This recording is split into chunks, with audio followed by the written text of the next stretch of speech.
ತುಂಬಾ ಜನ ನನಗೆ ಪ್ರಶ್ನೆಗಳು ಕೇಳ್ತಾರೆ. ಏನಂದ್ರೆ, ಸರ್ ನೀವು ಎಷ್ಟು ವರ್ಷದಿಂದ ಎಲೆಕ್ಟ್ರಿಕ್ ಗಾಡಿ ಯೂಸ್ ಮಾಡ್ತಾ ಇದ್ದೀರಾ, ನಿಮ್ಮ ಹತ್ರ ಎಷ್ಟು ಎಲೆಕ್ಟ್ರಿಕ್ ಗಾಡಿ ಇದೆ, ಇದಕ್ಕೆ ಎಷ್ಟು ಖರ್ಚು ಮಾಡಿದ್ದೀರಾ, ಈ ರೀತಿ ತುಂಬಾ ಪ್ರಶ್ನೆಗಳನ್ನ ಜನ ಕಮೆಂಟ್ ಬಾಕ್ಸ್ ಅಲ್ಲಿ ಬಂದು ಕೇಳ್ತಾರೆ. ಅದೆಲ್ಲದಕ್ಕೂ ಉತ್ತರನ ಇಟ್ಕೊಳ್ಳೋಣ ಅಂತ ಹೇಳ್ಬಿಟ್ಟು ಈ ವಿಡಿಯೋ ಮಾಡ್ತಾ ಇದ್ದೀನಿ. ಈ ವಿಡಿಯೋದಲ್ಲಿ ನಾನು ಎಷ್ಟು ವರ್ಷದಿಂದ ಎಲೆಕ್ಟ್ರಿಕ್ ಗಾಡಿಗಳನ್ನ ಯೂಸ್ ಮಾಡ್ತಾ ಇದ್ದೀನಿ, ನನ್ನ ಹತ್ರ ಎಷ್ಟು ಎಲೆಕ್ಟ್ರಿಕ್ ಗಾಡಿ ಇದೆ, ಇದಕ್ಕೆ ಎಷ್ಟು ದುಡ್ಡನ್ನ ನಾನು ಖರ್ಚು ಮಾಡಿದ್ದೀನಿ, ಇದುವರೆಗೆ ಎಷ್ಟು ಕಿಲೋಮೀಟರ್ ಓಡಿಸಿದ್ದೀನಿ, ಎಲೆಕ್ಟ್ರಿಕ್ ಗಾಡಿಗಳಿಂದ ನನಗೆ ಲಾಭ ಆಗಿದೆಯಾ ಅಥವಾ ನಷ್ಟ ಆಗಿದೆಯಾ, ಇದೆಲ್ಲ ವಿವರನೂ ಕೂಡ ಈ ವಿಡಿಯೋದಲ್ಲಿ ಹೇಳ್ತೀನಿ. ಹಾಗಾದ್ರೆ ಬನ್ನಿ ವಿಡಿಯೋನ ಶುರು ಮಾಡೋಣ. ನಾನು ಮೊದಲ ಬಾರಿಗೆ ಎಲೆಕ್ಟ್ರಿಕ್ ಗಾಡಿ ತಗೊಂಡಿದ್ದು 2021 ಜೂನ್ ತಿಂಗಳಲ್ಲಿ. ಅಂದ್ರೆ ಆಗ ಕೊರೋನಾ 2ನೇ ಹಂತದಲ್ಲಿ ಇತ್ತು. ಆ ಟೈಮಲ್ಲಿ ನಾನು ಮೊದಲ ಎಲೆಕ್ಟ್ರಿಕ್ ಗಾಡಿ ತಗೊಂಡಿದ್ದು. ಆಗ ಪೆಟ್ರೋಲ್ ರೇಟು 110 ರೂಪಾಯಿನ ಇತ್ತು. ಆಗ ನಾನು ತಗೊಂಡಂತ ಗಾಡಿ ಡಿ ಎಕ್ಸ್ಪ್ರೆಸ್ ಅಂತ ಒಂದು ಗಾಡಿ ತಗೊಂಡೆ. ಇದು ಬಂದು ಪಕ್ಕಾ China company, 100% made in China electric ಗಾಡಿ ಇದು. ಈ ಗಾಡಿಯ ರೇಟ್ ಬಂದು 80,000 ರೂಪಾಯಿ ಇತ್ತು ಆಗ. ಈಗ ಈ ಕಂಪ್ನಿ ಇಲ್ಲ, ಮುಚ್ಚೋಗಿದೆ. ನೀವೆಲ್ಲ ಹುಡುಕಿದ್ರು ಕೂಡ ಈ ಕಂಪ್ನಿ ಸಿಗೋದಿಲ್ಲ. ಆಲ್ರೆಡಿ ಇದು ಮುಚ್ಚು ಹತ್ತತ್ರ 3 ವರ್ಷದ ಮೇಲೆ ಆಗೋಯ್ತು. ಈ ಗಾಡಿ ನಾನು ಹತ್ತತ್ರ ಕೇವಲ 13,000 ಕಿಲೋಮೀಟರ್ ಅಷ್ಟೇ ನಾನು ಓಡಿಸಿದ್ದು. ಎಷ್ಟು ಹೇಳಿ, ಕೇವಲ 13,000 ಕಿಲೋಮೀಟರ್ ಅಷ್ಟೇ ಓಡಿಸಿದ್ದು. ಅದಾದ್ಮೇಲಿಂದ ರಿಪೇರಿ ಬಂತು. ಈ ಗಾಡಿ ರಿಪೇರಿ ಆಗ್ಲಿಲ್ಲ. ನನಗಂತೂ ಈ ಗಾಡಿಯಿಂದ ಹತ್ತತ್ರ 50,000 ರೂಪಾಯಿ ಲಾಸ್ ಆಯ್ತು. ಯಾಕೆ ಲಾಸ್ ಆಯ್ತು ಅಂತ ಪೂರ್ತಿ ವಿವರ ಹೇಳ್ತೀನಿ, ಕೇಳಿಸ್ಕೊಳ್ಳಿ. ನಾನು ಈ ಗಾಡಿ ತಗೊಂಡಿದ್ದು ಜೂನ್ 2021. ಅಲ್ಲಿಂದ 10 ತಿಂಗಳು ಅಂದ್ರೆ ಮಾರ್ಚ್ 2022 ತನಕ ಈ ಗಾಡಿ ಓಡಿಸ್ದೆ. ಮಾರ್ಚ್ 22ರಲ್ಲಿ ನನಗೆ ಕಂಟ್ರೋಲರ್ ಹೊಟ್ಟೋಯ್ತು. ಅದಾದ್ಮೇಲಿಂದ ಗಾಡಿ ಓಡ್ತಾ ಇರಲ್ಲ. ಸರಿ ಅಂತ ಹೇಳ್ಬಿಟ್ಟು ನಾನ್ ತಗೊಂಡಿದ್ದು ಮೈಸೂರಿನ ಕುವೆಂಪು ನಗರದಲ್ಲಿ ಶೋರೂಮ್ ತಗೋಗಿ ಕೊಟ್ಟೆ. ಅವ್ರಂದ್ರು, ಸರ್ ಇದಕ್ಕೆ 7,000 ರೂಪಾಯಿ ಖರ್ಚಾಗುತ್ತೆ, ವಾರಂಟಿ ಇದಕ್ಕೆ ಕ್ಲೈಮ್ ಆಗಲ್ಲ ಅಂದ್ರು. ನಾನಂದೆ, ಗಾಡಿ ತಗೋಬೇಕಾದ್ರೆ ನೀವು 2 ವರ್ಷ ವಾರಂಟಿ ಅಂದಿದ್ರಿ, ಈಗ ಬಂದು ವಾರಂಟಿ ಕ್ಲೈಮ್ ಆಗಲ್ಲ 7,000 ರೂಪಾಯಿ ಅಂತ ಅಂದ್ರೆ ಹೇಗೆ ಅಂತ ಹೇಳ್ಬಿಟ್ಟು ನಾನು ಜಗಳ ಆಡಿದೆ. ಇಲ್ಲ ಸರ್ ಆಗೋದಿಲ್ಲ, ನೀವು ಕಟ್ಟಲೇಬೇಕು ಅಂತ ಅಂದ್ರು. ನಾನು ಬೇಡ ಅಂದ್ಬಿಟ್ಟು ಗಾಡಿ ಇಸ್ಕೊಂಡು ಬಂದೆ. ಆಮೇಲೆ ನಾನೇನ್ ಮಾಡಿದೆ, ಒಬ್ರು ಥರ್ಡ್ ಪಾರ್ಟಿ ಅಂದ್ರೆ ಲೋಕಲ್ ಸರ್ವಿಸ್ ಸೆಂಟ್ರಲ್ಲಿ ಹೋಗ್ಬಿಟ್ಟು ರಿಪೇರಿ ಮಾಡಿ ಅಂತ ಅಂದೆ. ಅವರು ಹಿಡ್ಕೊಂಡ್ರು. 1 ತಿಂಗಳು 2 ತಿಂಗಳು ನೋಡಿದ್ರು. ಸರ್ ಆಗೋದಿಲ್ಲ, ಇದ್ರ ಪಾರ್ಟ್ಸ್ ಎಲ್ಲೂ ಸಿಗೋದಿಲ್ಲ, ನಾನು ಎಲ್ಲ ಕಡೆ ಟ್ರೈ ಮಾಡಿದೆ, ಎಲ್ಲೂ ಕೂಡ ಇದ್ರ ಪಾರ್ಟ್ಸ್ಗಳು ಸಿಗ್ತಿಲ್ಲ ಅಂತ ಅಂದ್ರು. ಸರಿ ಅಂದೆ.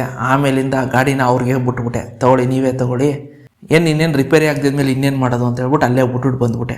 ಸೊ ನನಗೆ ಹತ್ತತ್ರ 50,000 ರೂಪಾಯಿ ಲಾಸ್ ಆಯಿತು. ಕಾರಣ ಎಷ್ಟೇ, ಒಂದು ಲೋ ಕ್ವಾಲಿಟಿ ಗಾಡಿಗಳು. ಇವೆಲ್ಲ ಹೇಗೆ ಅಂದರೆ, ಚೈನಾ ಗಾಡಿಗಳನ್ನ ನಾನು ಯಾಕೆ ತಗೋಬೇಡಿ ಅಂದರೆ, ಯೂಸ್ ಆ್ಯಂಡ್ ಥ್ರೋ, ಎಲ್ಲಿವರೆಗೂ ಚೆನ್ನಾಗಿರೋದು ಅಲ್ಲಿ ತನಕ ಯೂಸ್ ಮಾಡ್ಬೋದು. ಒಂದ್ಸತಿ ರಿಪೇರಿ ಬಂತು ಅಂದರೆ ಎಸೆಯದೆ ಗಾಡಿ, ಯೂಸ್ ಆ್ಯಂಡ್ ಥ್ರೋ ಇದ್ದಂಗೆ. ಎರಡನೇದು, ಅಕಸ್ಮಾತ್ ಗಾಡಿ ಏನಾದರೂ ಕೆಟ್ಟೋದ್ರೆ ಇದ್ರ ಪಾರ್ಟ್ಸ್ಗಳು ಎಲ್ಲೂ ಸಿಗೋದಿಲ್ಲ. ಮೂರನೇದು, ಸರ್ವಿಸ್ ಸೆಂಟರ್ಗಳಿದೆಯಲ್ಲ, ಬರೀ ಮೋಸ ಮಾಡ್ತಾರೆ. ಹೇಳ್ಬೇಕಾದ್ರೆ ಒಂದು ಮಾತು, ರಿಪೇರಿಗೆ ಬಂದರೆ ಇನ್ನೊಂದು ಮಾತು. ಆದ್ರಿಂದ ನಾನು ಚೈನಾ ಗಾಡಿಗಳನ್ನ ಅವತ್ತೇ ಲಾಸ್ಟು. ಅದಾದ್ಮೇಲಿಂದ ಚೈನಾ ಶೋರೂಮ್ ಕಡೆ ಹೋಗದೆ ಬಿಟ್ಬಿಟ್ಟೆ. ನಾನು ಅದಕ್ಕೆ ಹೇಳೋದು, ದಯವಿಟ್ಟು ಚೈನಾ ಗಾಡಿಗಳು, ಮೇಡ್ ಇನ್ ಚೈನಾ ಎಲೆಕ್ಟ್ರಿಕ್ ಸ್ಕೂಟರ್ಗಳನ್ನ ದಯವಿಟ್ಟು ತಗೋಬೇಡಿ. ಅವರು ಫ್ರೀ ಆಗಿ ಕೊಟ್ಟರು ಕೂಡ ತಗೋಬೇಡಿ. ಚೈನಾದ ಡಿ ಎಕ್ಸ್ಪ್ರೆಸ್ ಅನ್ನೋಂಥ ಒಂದು ಗಾಡಿಯಿಂದ ನನಗೆ 50,000 ರೂಪಾಯಿ ಲಾಸ್ ಆಗಿದೆ. ಈ ಗಾಡಿನ ನಾನು ಸರಿಯಾಗಿ 1 ವರ್ಷ ಕೂಡ ಓಡಿಸ್ಲಿಲ್ಲ. ಕೇವಲ 10 ತಿಂಗಳಿಗೆ ಈ ಗಾಡಿ ರಿಪೇರಿ ಬಂದು, ಆಮೇಲಿಂದ ರಿಪೇರಿನೇ ಮಾಡೋಕ್ಕಾಗದಿರೋ ರೀತಿಯಾಗಿ ಕೊನೆಗೆ ಅದನ್ನ ನಾನು ಎಲ್ಲಿ ಸರ್ವಿಸಿಗೆ ಬಿಟ್ಟಿದ್ದೆ ಅವ್ರಿಗೆ ಫ್ರೀಯಾಗಿ ಕೊಟ್ಬಿಟ್ಟು ಬಂದೆ. ಇದಾದ್ಮೇಲೆ ನಾನು ಗಾಡಿ ತಗೊಂಡಿದ್ದೆ ಪ್ಯೂರ್ ಇವಿ ಕಂಪ್ನಿಯ ನಿಯೋ ಎಂಟ್ರೆನ್ಸ್ ಅನ್ನುವಂತ ಒಂದು ಗಾಡಿನ. ಈ ಗಾಡಿನ ನಾನು ತಗೊಂಡಿದ್ದು ಫೆಬ್ರವರಿ 2023ರಲ್ಲಿ. ಅಂದ್ರೆ ನಾನು ಕಳೆದ 3 ವರ್ಷದಿಂದ ಈ ಗಾಡಿನ ಉಪಯೋಗಿಸ್ತಾ ಇದ್ದೀನಿ. ಈ ಗಾಡಿಯ ರೇಟ್ ಬಂದು 94,000 ರೂಪಾಯಿ.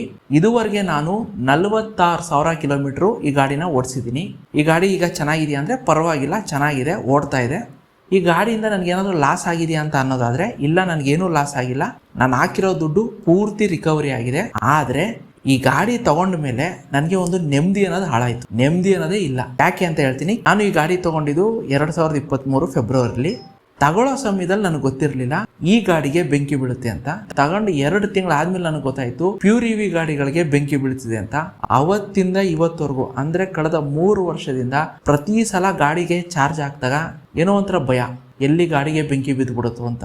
ಅದಾದ್ಮೇಲೆ ನನಗೆ 1 ವರ್ಷ ತನಕ, ಅಂದ್ರೆ ನಾನು ಗಾಡಿ ತಗೊಂಡಿದ್ದು ಫೆಬ್ರವರಿ 2023, ಅಲ್ಲಿಂದ 1 ವರ್ಷ ಅಂದ್ರೆ ಫೆಬ್ರವರಿ 2024 ತನಕ ನನಗೇನೂ ಸಮಸ್ಯೆ ಇರಲಿಲ್ಲ. ಅಷ್ಟರಲ್ಲಾಗಲೇ ನಾನು 25,000 ಕಿಲೋಮೀಟರ್ ಗಾಡಿ ಓಡಿಸಿದ್ದೆ. ಆದರೆ ಅದಾದ್ಮೇಲೆ ನನಗೆ ಪ್ರಾಬ್ಲಮ್ಗಳು ಶುರು ಆಯಿತು. ಏನಾಯಿತು ಅಂದರೆ, ಡೀಲರು ಲಾಸ್ ಮಾಡಿಕೊಂಡು ಶೋರೂಮ್ನ ಮುಚ್ಚಿಬಿಟ್ರು. ಆಮೇಲೆ ನನಗೆ ಸರಿಯಾಗಿ ಸರ್ವಿಸ್ ಸಿಗ್ಲಿಲ್ಲ. ಅದಾಗ ಒಂದು 3 ತಿಂಗಳಿಗೆನೆ ಬ್ಯಾಟ್ರಿ ರಿಪೇರಿ ಬಂತು.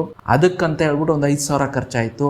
ಅದಾದ್ಮೇಲಿಂದ ವೈರಿಂಗ್ ಪ್ರಾಬ್ಲಮ್ ಬಂತು, ಅದಕ್ಕೊಂದು 6,000 ಖರ್ಚಾಯ್ತು. ಅದಾದ್ಮೇಲೆ ಒಂದು 2-3 ಸತಿ ಸರ್ವಿಸ್ ಮಾಡಿಸಿದೀನಿ. ಅದಕ್ಕೆ ಅಂದ್ಬಿಟ್ಟು ಪ್ರತಿ ಸಲನೂ ಒಂದು 2,000-3,000 ರೂಪಾಯಿ ಖರ್ಚಾಯ್ತಿತ್ತು. ಈ ರೀತಿಯಾಗಿ ನನಗೆ ಇದುವರೆಗೆ ಒಂದು 20,000-25,000 ರೂಪಾಯಿನ ಬರೀ ರಿಪೇರಿಗೆ ಅಂತಾನೆ ಖರ್ಚು ಮಾಡಿದ್ದೀನಿ. ಆದ್ರೂ ಪರವಾಗಿಲ್ಲ, ಹಾಕಿರೋ ದುಡ್ಡು ರಿಕವರಿ ಆಗಿದೆ. ಯಾಕೆ ಅಂತ ಅಂದ್ರೆ ಇದುವರೆಗೆ ಈ ಗಾಡಿ 46,000 ಕಿಲೋಮೀಟರ್ ಓಡಿದೆ. ಟೋಟಲ್ ನಾನು ಈ ಗಾಡಿಗೆ ಖರ್ಚು ಮಾಡಿರೋದು ಇದುವರೆಗೆ 1,20,000 ರೂಪಾಯಿ. ಗಾಡಿ ರೇಟು 94,000, ಅದ್ರ ಮೇಲೆ ಒಂದು 20-25,000 ರೂಪಾಯಿ ರಿಪೇರಿಗೆ, ಟೋಟಲ್ 1,20,000 ರೂಪಾಯಿ ಖರ್ಚು ಮಾಡಿದ್ದೀನಿ. ಗಾಡಿ ಇದುವರೆಗೆ 46,000 ಕಿಲೋಮೀಟರ್ ಓಡಿದೆ. ಹಾಕಿರೋ ದುಡ್ಡು ಪೂರ್ತಿ ರಿಕವರಿ ಆಗಿದೆ. ಇವತ್ತು ಕೂಡ ಗಾಡಿ ಚೆನ್ನಾಗೇ ಓಡ್ತಾ ಇದೆ.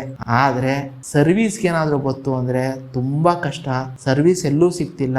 ಕೆಲವರು ಈ ಗಾಡಿಗಳನ್ನ ಸರ್ವಿಸ್ ಮಾಡ್ತಾರೆ, ಅವ್ರ ಹತ್ರ ಹೋಗ್ಬಿಟ್ಟು ಏನಾದ್ರು ಸರ್ವಿಸ್ ಮಾಡಿಸ್ತೀನಿ ಅಂತ ಹೋದ್ರೆ ಒಂದಕ್ಕೆ ಡಬಲ್ ರೇಟ್ ಕಿತ್ಕೋತಾರೆ.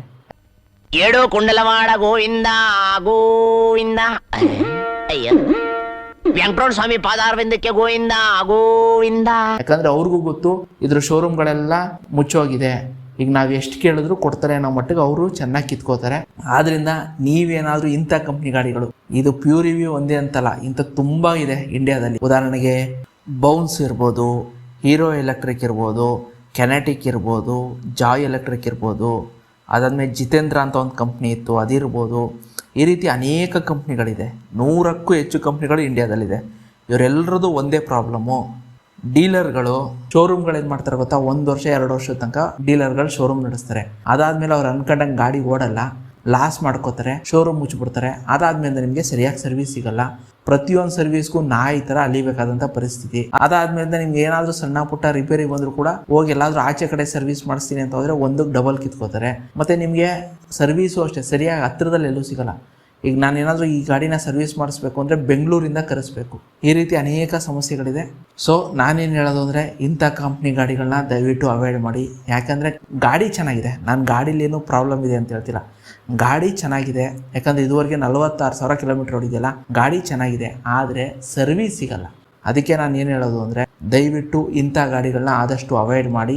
ಮುಂದಕ್ಕೆ ಯಾವ ಗಾಡಿ ತೊಗೋಬೇಕು ಅಂತ ಕೂಡ ಹೇಳ್ತೀನಿ, ದಯವಿಟ್ಟು ವೆಯ್ಟ್ ಮಾಡಿ ಸ್ನೇಹಿತರೆ. ಪೇಯ್ಡ್ ಯೂಟ್ಯೂಬರ್ಗಳನ್ನು ಬೆಂಬಲಿಸಬೇಡಿ, ಹಾಗೇನೆ ನಮ್ಮ ಚಾನೆಲ್ನ ಸಬ್ಸ್ಕ್ರೈಬ್ ಆಗುವುದನ್ನು ಮರಿಬೇಡಿ.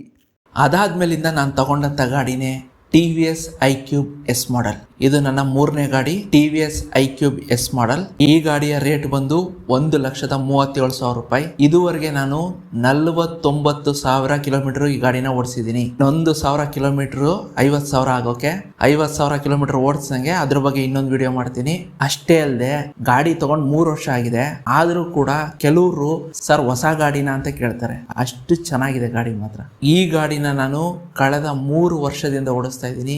ಯಾವುದೇ ರೀತಿಯಂತ ಸಮಸ್ಯೆ ಬಂದಿಲ್ಲ. ಗಾಡಿ ಬಗ್ಗೆ ಹೇಳಬೇಕು ಅಂದ್ರೆ ಸೂಪರ್, ಅಮೇಜಿಂಗ್, ವಂಡರ್ಫುಲ್, ಅದ್ಭುತ, ತುಂಬಾ ಚೆನ್ನಾಗಿದೆ ಗಾಡಿ ಮಾತ್ರ. ಯಾಕೆ ಮಾತು ಹೇಳ್ತಾ ಇದ್ದೀನಿ ಅಂದ್ರೆ ಇದಕ್ಕಿಂತ ಮುಂಚೆ 2 ಗಾಡಿ ತಗೊಂಡಿದ್ನಲ್ಲ, ಒಂದು ಡಿ ಎಕ್ಸ್ಪ್ರೆಸ್ ಮತ್ತೆ ಇನ್ನೊಂದು ಪ್ಯೂರ್ ಇವಿ. ಅವೆರಡರಿಂದ ಎಷ್ಟು ಕಷ್ಟ ಅನುಭವಿಸಿದಿನೋ ಅದನ್ನ ನೋಡ್ಬಿಟ್ಟು ಈ ಗಾಡಿ ನೋಡಿದ್ರೆ ಸೂಪರ್ ಗಾಡಿ, ಕಣ್ಣು ಮುಚ್ಕೊಂಡು ತಗೋಬಹುದು. ಈ ಗಾಡಿ ತಗೊಂಡ ಮೇಲೆ ನನಗೂ ಸಂತೋಷ ಆಯ್ತು, ನಮ್ಮ ಮನೆಯವ್ರಿಗೂ ಸಂತೋಷ ಆಯ್ತು. ಯಾಕಂದ್ರೆ ಅಷ್ಟು ಕಷ್ಟ ಅನುಭವಿಸ್ಬಿಟ್ಟಿದ್ವಿ. ಹಾಗಾದ್ರೆ ಈ ಗಾಡಿಯಿಂದ ಏನು ತೊಂದರೆ ಆಗಿಲ್ವಾ ಅಂದ್ರೆ ಒಂದೇ ಒಂದ್ಸಲ ತೊಂದರೆ ಆಗಿತ್ತು. 42,000 ಕಿಲೋಮೀಟರ್ ಓಡಿಸಿದ್ಮೇಲೆ ಬ್ಯಾಟ್ರಿ ಹಾಳಾಯ್ತು. ಆಗ ಕಂಪ್ನಿ ಕಡೆಯಿಂದಾನೆ ವಾರಂಟಿ ಕ್ಲೈಮ್ ಆಗಿ ಫ್ರೀ ಆಗಿ ಏನೂ ದುಡ್ಡಿಸ್ಕೊಳ್ದೇನೆ ಬ್ಯಾಟ್ರಿನ ಚೇಂಜ್ ಮಾಡಿಕೊಟ್ಟಿದ್ದಾರೆ. ಅದು ಕೂಡ ಕೇವಲ ಒಂದೇ ವಾರದಲ್ಲಿ, ತುಂಬಾ ಟೈಮು ತಗೊಳ್ಳಿಲ್ಲ, ಕೇವಲ ಒಂದೇ ವಾರದಲ್ಲಿ ಬ್ಯಾಟ್ರಿ ಚೇಂಜ್ ಮಾಡಿಕೊಟ್ಟಿದ್ದಾರೆ. ಅದಾದ್ಮೇಲೆ ಇನ್ಯಾವುದೇ ರೀತಿಯಂತ ಸಮಸ್ಯೆ ಬಂದಿಲ್ಲ. ಗಾಡಿ ತುಂಬಾ ಚೆನ್ನಾಗಿದೆ, ಕ್ವಾಲಿಟಿ ಇನ್ನೂ ಸೂಪರು, ಸರ್ವಿಸು ಇನ್ನೂ ಸೂಪರು. ನನಗೇನಾದರೂ ನೀವು ಕೇಳೋದಾದ್ರೆ ಈ ಗಾಡಿನ ತಗೋಬೇಕಾ ಬೇಡವಾ ಅಂದ್ರೆ ಕಣ್ಣು ಮುಚ್ಕೊಂಡು ತಗೊಳ್ಳಿ, ಅಷ್ಟು ಚೆನ್ನಾಗಿದೆ. TVS iQube S ಮಾಡಲ್ ಗಾಡಿ ಕೊಟ್ಟಿರೋ 1,37,000 ರೂಪಾಯಿಗೆ ಸೂಪರ್ ಗಾಡಿ ಅಂತ ಹೇಳ್ತೀನಿ.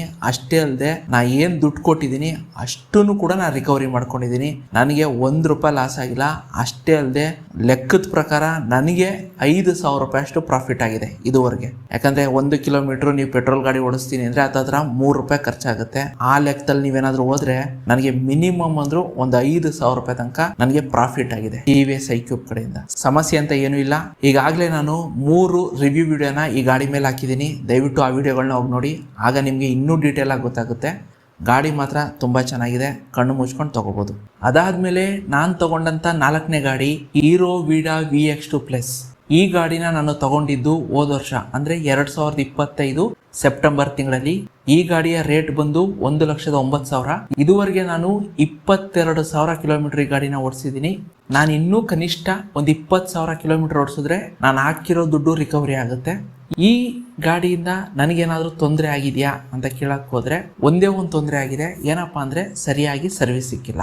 ನಾನು ಯಾವ ಶೋರೂಮಲ್ಲಿ ಈ ಗಾಡಿನ ತಗೊಂಡೋ ಆ ಶೋರೂಮ್ ಅವರು ನನಗೆ ಸರಿಯಾದ ಸರ್ವಿಸ್ ಕೊಡಲಿಲ್ಲ. ಆ ಕಾರಣದಿಂದ ನಾ ಏನು ಮಾಡಿದೆ, ಸರ್ವಿಸ್ ಸೆಂಟರ್ ಚೇಂಜ್ ಮಾಡಿ ಈಗ ಬೇರೆ ಸರ್ವಿಸ್ ಸೆಂಟ್ರಲ್ಲಿ ನನ್ನ ಗಾಡಿನ ಸರ್ವಿಸ್ ಬಿಡ್ತಾ ಇದ್ದೀನಿ. ಸೊ ಸದ್ಯಕ್ಕೆ ಸರ್ವಿಸ್ ಇಶ್ಯೂ ಏನೂ ಇಲ್ಲ. ಅದಕ್ಕಿಂತ ಮುಖ್ಯವಾಗಿ ಈ ಗಾಡಿಯಿಂದ ನನಗೆ ತುಂಬ ಅನುಕೂಲ ಆಗಿದೆ. ಏನು ಅನುಕೂಲ ಅಂದರೆ, ಒಂದು ಫಾಸ್ಟ್ ಚಾರ್ಜಿಂಗ್ ಇದೆ. ಹತ್ತತ್ರ ಬೆಂಗಳೂರಲ್ಲೇ 100ಕ್ಕೂ ಹೆಚ್ಚು ಫಾಸ್ಟ್ ಚಾರ್ಜಿಂಗ್ ಇದೆ. ಆದ್ರಿಂದ ನಾನೇನು ತಲೆ ಕೆಡಿಸ್ಕೊಳ್ಳಲ್ಲ, ಎಲ್ಲೋ ಚಾರ್ಜ್ ಮುಗ್ದೋಗುತ್ತೆ ಅಂತನೋ ಅಥವಾ ನಾನು ತುಂಬ ದೂರ ಎಲ್ಲ ಹೋಗೋಕ್ಕಾಗಲ್ಲ ಅಂತನೋ ಈ ರೀತಿ ಯಾವುದೇ ರೀತಿಯ ತಲೆನೋವುಗಳಿಲ್ಲ. ಆರಾಮಾಗಿ ನಾನು ಗಾಡಿ ಓಡಿಸ್ತಾ ಇದ್ದೀನಿ. ಯಾಕಂದರೆ ಎಲ್ಲ ಕಡೆನೂ ಹೀರೋ ವಿಡ ಮತ್ತು ಏತರ್ ಅವ್ರದ್ದು ಚಾರ್ಜಿಂಗ್ ಸ್ಟೇಷನ್ ಇದೆ. ಅಲ್ಲಿ ನಾನು ಫ್ರೀಯಾಗಿ ಚಾರ್ಜಿಂಗ್ ಮಾಡ್ಕೋತಾ ಇದ್ದೀನಿ. ಮೊದಲನೇದು. ಎರಡನೇ ಉಪಯೋಗ ಬಂದು ಸರ್ವಿಸ್ ಚಾರ್ಜು ತುಂಬ ಕಮ್ಮಿ. ಪ್ರತಿ ಸಲ ಸರ್ವಿಸ್ ಬಿಟ್ರೆ ಒಂದು 500-600 ರೂಪಾಯಿ ಖರ್ಚಾಗುತ್ತೆ ಅಷ್ಟೇ. ಅಷ್ಟೇ ಅಲ್ಲದೆ ಫಸ್ಟ್ 3 ಸರ್ವಿಸ್ ಫ್ರೀಯಾಗಿ ಕೊಟ್ಟಿದ್ರು. ಅದಾದ್ಮೇಲಿಂದ ಇವರು ನನಗೆ ಪ್ರತಿ ಸರ್ವಿಸ್ಗೆ ಒಂದು 500-600 ರೂಪಾಯಿ ಇಸ್ಕೊತಾ ಇದ್ದಾರೆ. ಸದ್ಯದ ಮಟ್ಟಿಗೆ ಇದು ಕಮ್ಮಿ. ಮೂರನೇದು, ಗಾಡಿನೂ ಅಷ್ಟೇ ತುಂಬ ಸಿಂಪಲ್ ಆಗಿದೆ, ಸೂಪರ್ ಆಗಿದೆ, ಒಳ್ಳೆ ಕಂಫರ್ಟ್ ಇದೆ, ಗಾಡಿನೂ ಚೆನ್ನಾಗಿ ಓಡ್ತಾ ಇದೆ. ಈಗ ಇದುವರೆಗೆ 22,000 ಕಿಲೋಮೀಟರ್ ಓಡಿಸಿದ್ದೀನಿ. ಇನ್ನೊಂದು 20,000 ಕಿಲೋಮೀಟರ್ ಓಡಿಸಿದ್ರೆ ಹಾಕಿರೋ ದುಡ್ಡು ರಿಕವರಿ ಆಗುತ್ತೆ ಇಲ್ವ ಅನ್ನೋದು ಮುಂದೊಂದು ದಿವಸಗಳಲ್ಲಿ ಗೊತ್ತಾಗುತ್ತೆ. ಈಗಾಗಲೇ ನಾನು ಈ ಗಾಡಿ ಮೇಲೆ ಒಂದು 4 ವಿಡಿಯೋ ಮಾಡಿದ್ದೀನಿ. ದಯವಿಟ್ಟು ಆ ವಿಡಿಯೋಗಳನ್ನ ಹೋಗಿ ನೋಡಿ. ಆಗ ಡೀಟೇಲ್ ಆಗಿ ನಿಮಗೆ ಈ ಗಾಡಿ ಬಗ್ಗೆ ಗೊತ್ತಾಗುತ್ತೆ. ಬಟ್ ಒಂದೇ ಒಂದು ತೊಂದರೆ ನಾನು ಹೇಳ್ತಾ ಇದ್ದೀನಿ, ನಾನು ಈ ಗಾಡಿ ತಗೊಂಡಂಥ ಶೋರೂಮ್ ಅವರು ನನಗೆ ಸರ್ವಿಸ್ ಸರಿಯಾಗಿ ಕೊಡಲಿಲ್ಲ. ಆ ಕಾರಣದಿಂದ ನಾನು ಸರ್ವಿಸ್ ಸೆಂಟರ್ ಚೇಂಜ್ ಮಾಡಿ ಬೇರೆ ಸರ್ವಿಸ್ ಸೆಂಟ್ರಲ್ಲಿ ನಾನು ಗಾಡಿನ ಸರ್ವಿಸಿಗೆ ಬಿಡ್ತಾ ಇದ್ದೀನಿ.